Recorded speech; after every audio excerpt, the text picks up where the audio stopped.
G'day fellas and welcome to a Stormgate video. Today I'm going to be showing you a secret tech that I don't think many Infernal players are going to be utilizing in the ladder up against other Infernal players, and I think it can really change the matchup. This video is going to be in two parts. The first part is going to be a first-person perspective, and then we're going to jump into an actual replay against a diamond level player and take a look at how it works when we get in there. So let's get to it. Without further ado, we start off by moving up one imp towards this top side, dropping down our conclave, and then we're making sure that we don't train any imps at the very beginning because we want to get those charges starting.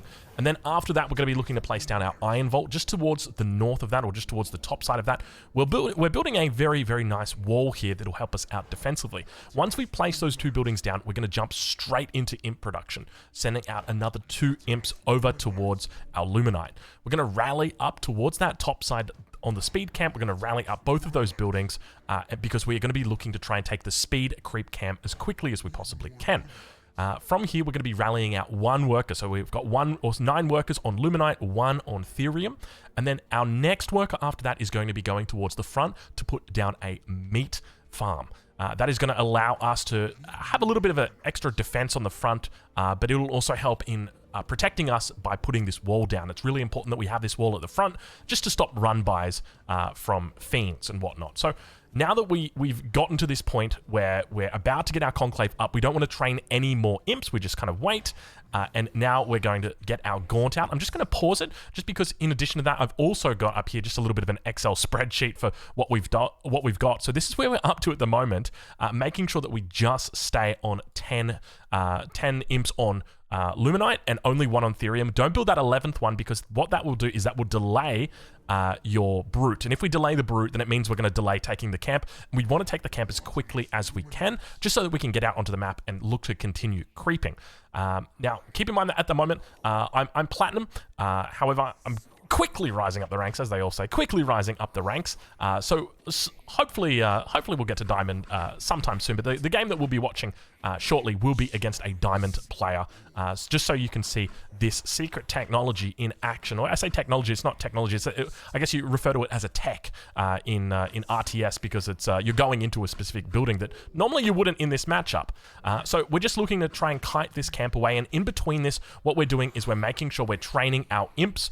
So I'll just quickly pause it here. So during this time, we've gone up to a total of 12 imps on Luminite, and then we're going to switch that over to Therium. And then from here, you can see that we are killing the speed camp with the gaunts and the brute, and then we're going to train one more gaunt, one more brute, and they're going to target down this Therium locker, just while they're waiting for the rest of the speedy boys to come down and help out. Now, realistically, you can probably just kill that with your imps. They do a lot of damage, and you've got a lot of imps, and then you can send everybody over to the next speed camp. So from this position, what we're looking to do is we're going to be adding in another meat farm on the front. This is going to be really important, and something I actually neglected to do this game. So right there is when I needed to do it, and because of that, I am going to be supply blocked a little bit. You can see we're already at 28 of 31 at this stage, and now we're slowly but steadily going to be working on this speed camp. And this is normally a good time where you can split up your fiends together from your main army, and you can send the fiends out onto the map, because remember, if your fiends get caught, they're very easily just going to be able to run away, whereas your other army, they're not so much going to be able to do that. So now we've got this nice little wall off that has happened here. Unfortunately, we are a little bit supply blocked, but because of the charge system, it's not really going to matter that much. We're going to focus here on getting more gaunts out, just because the gaunts are going to be the bread and butter of your military, at least in the early game, and even in the mid game, they're still quite strong. So I'm going to use my my ranged units, my gaunts and my brutes here to kill this chicken, and then we're just going to send our fiends over to the other side and look to try and kill their chicken as well. If we can deny that from them, that'll give us quite a bit of an advantage, because it will mean that we can deny their third pretty easily by them not having that vision up. So that's really important to try and take that. So now that we've done this, what we want to start doing is looking for expansion. So we've gone for our first expansion. We want to be looking for our second expansion. And once we've got that second expansion down, what we can then do is look to put down a spire. That is correct. We're going to be looking to put down the Twilight Spire out of everything. And you might be wondering, why the hell would you be going for a Twilight Spire in this matchup? Well, let me explain. In this matchup at the high level, one of the key things you are going to be seeing are players doing gaunt drops. Essentially, what they'll do is they'll load up a Doombringer full of gaunts, and they're going to try and drop it on anywhere that they can find, ideally somewhere with lots and lots of imps, and they're going to try and convert those imps into their own fiends, and then they're going to use those against your buildings. So what we're actually going to be doing is something very, very cheeky. We're going to be looking to invest in the Shadow Flyer early on, which, if you played StarCraft 2 or even StarCraft 1, the Scourge, actually, I'm not even sure if they're in SC2, I can't even remember, but SC1 had them, the Scourge. Basically, it's a suicide unit. It will be able to take out enemy flyers. And what we'll be looking to do is position them in a way that our enemy flyers won't have any choice but to run into them. And we do that through the patrol mechanism. Slowly, over time, we're going to continue adding more and more imps over towards our expansion base. You can see that we've got 12 workers on the main Luminite, and then just 4 workers on our Therium in the base. That's all we need. And then we're going to add in a second Conclave here, just simply because we want to add more ranged units in at this stage. And we're just going to chill. We're going to be defensive because what we're doing is we're waiting for our enemy to drop on us. So now at the 5-minute mark, I'm going to start with my Shadow Flyers. I'm going to rally them out, and I'm also going to use, you can see right up here, I'm going to use this ability here, one of the rituals, which costs 25 anima, and then I'm going to get 3 of these bad boys out, the Shadow Flyers down towards the bottom side, and that's essentially it. That is how you open with this. That gets you a nice, safe 3 base. I say safe, I mean this 3rd base is still pretty open. If your enemy went all in on 2 bases, then you might be in a little bit of trouble, but at the moment, the meta at around the diamond level, because that's where my MMR sits, it is to do this strategy. So let's go into it. Let's actually have a look at what this strategy looks like in a real game, where, let me see, there we go, where a player does go for that. So here we're playing up against Squiz Silas. So if we just pause the game right here, let's pause that game, and we'll take a look at his ranking. So you can see over here, so I'm currently Plat 1, and then you can see he is currently Diamond 1. So he's doing quite well for himself. So this is a pretty decent player that we're fighting up against here. So let's get into it. So I'm going to speed through the early game because I've already talked to you about what we're going to be doing. He's doing something pretty similar. He's playing a little bit more defensively and looking to take the speed camp. Now, one of the things that I do like to do sometimes, or I'm kind of liking it a little bit more, is I don't actually take the speed buff on this speed camp, because when you do that, it telegraphs to your enemy player what you're doing. And one of the things that you can do in this matchup is you can just go for a really quick second expansion, and if you do that, your opponent kind of thinks that they're a little bit behind, and so naturally they will want to try and drop you because they think that they're behind. At least that's the way I think about it. So one of the things I do here is avoid taking this speed camp, and what that's going to mean is the timer that you see right here, which is a global timer, won't get shown up over on this side. That's the way I think about it. So now coming in down to the bottom side once again, looking to take this speed camp. This one here, we will actually take the speed on because at this stage it doesn't really matter. It's mainly about early game telegraphing what we're doing and keeping our opponent in the dark, because if we're going for that quick second expand, we wouldn't have the units out to be able to take that, and that just keeps the opponent on their toes. That's the way I like to think about it. But now you can see we are going to be adding in that Spire, so we'll slow it down here. First expansion is coming up here. One of the ways that I think that you could play this, you don't have to go for the ritual that costs 25 anima. I think you could just look to throw down your Spire a little bit earlier, kind of like what I've done here. And then that way, as long as it's up before the 4-minute mark, you should have the charges to intercept, because any time between, say, 5 minutes and 5 minutes 30 is when that first drop is going to be coming through. And it can be really impactful for the way that the game goes out, because essentially the opponent is loading up that Doombringer with 8 Gaunts, and they're hoping to maximize the efficiency of that. What they'll be looking to do as well is utilize their ritual that allows them to put down a Spire. I think it's a Spire. Sorry, not a Spire, a Shrine. They'll be looking to put down that Shrine as well, and it denies them that ability. So it basically allows you to just immediately go on the offensive. But let's speed it up a little bit and just take a look at how we're doing here. So we're still yet to take that 3rd expansion, just because I did go for that slightly earlier Spire, get that that slowly but steadily trickling of what do you call it? Charges, I guess is probably the best way to say it.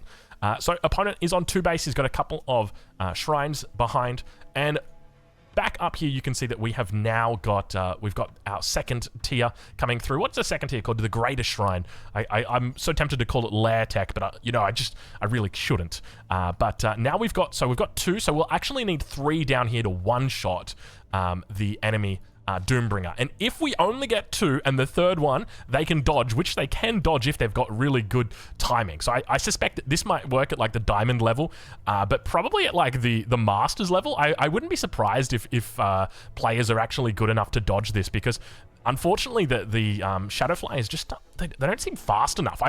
I'm not even kidding you. Trying to chase these boys down, the Doombringers, it's really, really difficult. So now, 5 minutes 20 into the game, this drop is coming through. It is absolutely packed. We've got 3 base expansion coming here. We're just chilling out at the front of the base. It's the best place to chill, because as soon as we pick up this kill, so what we do is we've got this little patrol route here. Unfortunately, it catches us on the backside. That's 1, that's 2, that's 3. All of them go down. We take out absolutely every part of that drop, and immediately, what's our response? We got to get out of the map. We got to straight away start that fight with our opponent. And now we sort of enter into this mid-game. This is right before the big boys come out. For anybody unfamiliar with the big boys, I'm talking about the Magmadon. The Magmadon is the #1 unit that you want to be utilizing in the mid-game against anybody, realistically. It is an incredible unit. And now you can see that we are going to be able to deny this third base as well. There was a third base attempt coming through here. I think you might have even been looking to chop trees for a 4th, but we will deny that third base. And keep in mind, we've got our third base coming up here. So all of this is in my opinion, part of the reason why I think going for this early Spire can be really, really advantageous.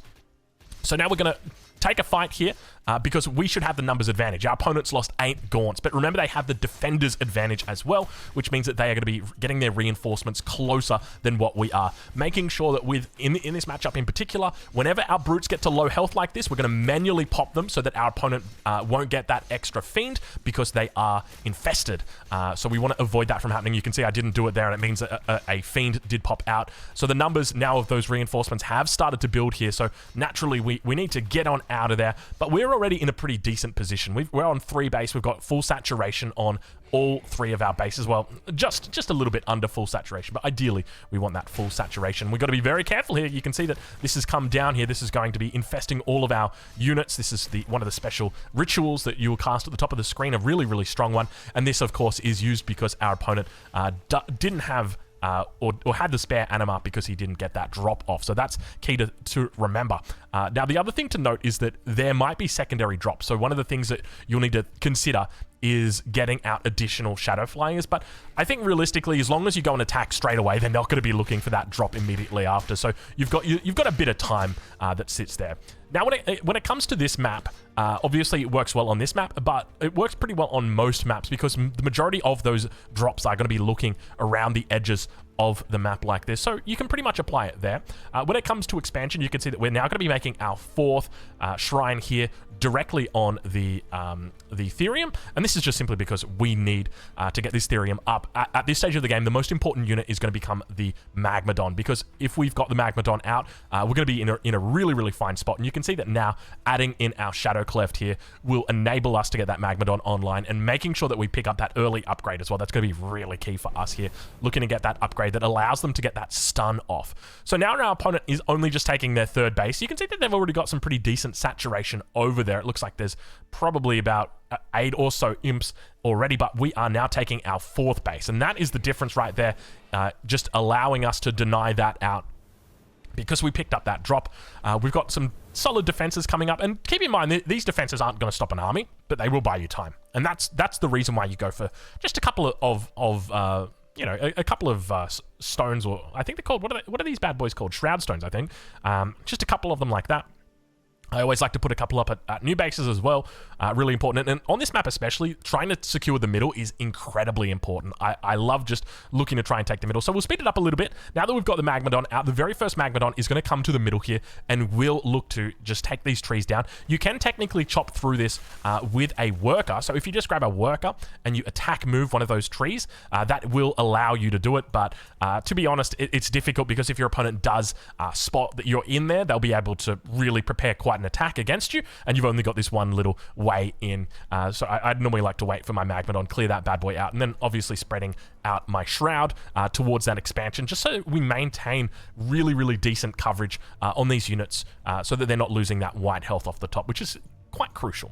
So now that we've got this next expansion coming up, you can see that we do actually spot the next drop coming in. That is right. He went for 1 drop this game, and we know that we're secure down to the south. We've got more Shadow Flyers down here, but up towards the north, well, look what we have here. Now, I wasn't aware of this on the top side when it initially went through. So let's have a look and see what happens here, because he will be spotted out But unfortunately, there's some really good timing here, and you can see exactly how good he is with the micro. So unfortunately, it takes 2 shots. The third one, as it was coming in, because of the instant dive down onto the ground, it's actually able to dodge that attack completely. So this is something to keep in mind, but because of that, it means that he wasn't able to get off the ground. We were able to shut it down, and realistically, you know, like, he could have gotten up, gone to the north, come back in a minute's time, and he's causing damage, he's causing harm. So we were able to shut that down with the help of the Shadow Flyer there, but there's definitely a part of me that you know, is still not 100% happy with the way Shadow Flyers interact with the Doombringers, because it does feel very one-sided on the Doombringer side. So now we've got this beautiful little mid-game army that's coming through. We're going to be looking to just to phase out our brutes. We're going to be trying to maximize Magmadons, and to do that, we're going to need a lot of income. We're going to need a lot of income on the Therium side, especially. They're quite expensive. I think 150 Therium. We're also going to start mixing in these bad boys right here. But to be honest, I feel like you could almost go 100% Magmadons and just win this matchup. It just feels like it definitely feels like the unit is way too strong. Not just, you know, that little stomp that it does, but just it's incredibly tanky as well. There doesn't really feel like there's much that deals with it other than other Magmadons. I guess there's probably other units, like you could probably look at the Weaver or something like that. But to be honest, my experience in Infernal versus Infernal in the ultra late game is not the best. So we'll speed it up a little bit, as once again our opponent is taking out. Whoa, hold on a minute. Why is that going so fast? Let me slow that down. So once again, our opponent is taking their 4th base. We are taking our 5th base. That is right. So we're all once again just ahead. And it all just came down to that intercept of the drop, and then just the counter attack immediately, able to deny this out. The opponent was well and truly aware that we were in a great position, and now they're going to look to come to the middle. They've got plenty of Magmadons as well, but fortunately we have timed this absolutely immaculately, and everything is going to be coming up on time. We're going to make sure that we try and get our Magmadons through. We want to pull back our Gaunts. You can see just how much damage our opponent is able to do from that. But Magmadons towards the front, everything behind. We want to keep the Gaunts in the back together with the Hellborns. We want to make sure that they are in the back like this. Opponent does drop down the Shrine, but we've got a really solid defense, and you can see just how effective that mass tower spam has been, or that mass Shroudstone spam has been. It's been very, very helpful in just making sure that we keep here and that we block the front off just so that we can reinforce. And now that we've got the Magmadons, we know that the opponent has got Shroud in this area, so naturally that is going to mean that we can just come down here, stomp through all of these trees, and we can begin threatening their expansion. And at this point, it's pretty much good game. Our opponent is going to try and come in from the north, but we've got a really good mass here, and we've got the reinforcing Magmadons. For some reason, I didn't get the upgrade. I think I actually went back through and had a look at it. I was about 4 Therium short when I clicked the upgrade, unfortunately, and that's going to be it. The game is over. And that essentially sums it up. So once again, I'll just show you the opening, just to if you want to screenshot it for your own benefit. That is it. But I genuinely think adding in this Twilight Spire is what secured me victory here today, and this is something that I have looked to add in every single game. I will still go for drops in games, so if I'm playing against the Vanguard, I will go for drops, but when I'm playing against Infernals, I just like to wait it out, wait for them to come through with drops, and then just look to annihilate them once the drops are unsuccessful. But anyway, we'll leave it there. If you've got any questions, let me know down below, and of course, we'll catch you guys in the next one. Thank you so much for watching.